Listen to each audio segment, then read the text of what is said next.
తెలంగాణలో నిర్వహించబోయే సర్ ప్రక్రియ సక్రమంగా జరగడానికి ట్రైనీలను నియమించాలనే ఆలోచనతో గాంధీభవన్లో పీసీసీ అధ్యక్షుడు మహేష్ కుమార్ గౌడ్ సమావేశం నిర్వహించారు. ఓటు హక్కు కాలరాసే ప్రయత్నం అడ్డుకుంటామని అన్నారు. బెంగాల్లో 93 లక్షల ఓట్లు తొలగించి 31 లక్షల ఓట్లు మాత్రమే చేర్చారని తెలిపారు.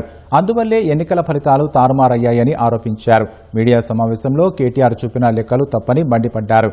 గిట్టని వాళ్లు చేసే ప్రచారాలను పట్టించుకోనన్నారు.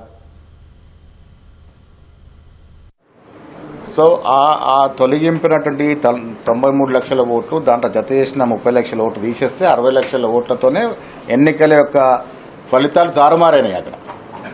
సో అలాంటి ప్రమాదం ఉంది కాబట్టి ఇక్కడ మేము జాగ్రత్త పడతాం. ఓట్ల దొంగిలింపు, ఓట్ల తొలగింపు ప్రక్రియని ఏ రకంగా శాస్త్రీయ పద్ధతిలో అడ్డుకోవాలో అవన్నీ కూడా ట్రైనింగ్ రూపంలో ఇవ్వడం జరుగుద్ది.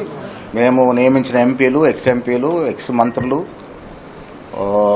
పీసీసీ ఆఫీస్ బేరర్స్ ఎవరైతే అసెంబ్లీ వారిగా పార్లమెంట్ గారుగా పోతున్నారో వాళ్ళకి ఇస్తాం. కేటీఆర్ గారి లెక్కలు తప్పు. ఇది అధికంగానే దిగుబడి వచ్చింది ఈ రాష్ట్రంలో ఈ సంవత్సరం.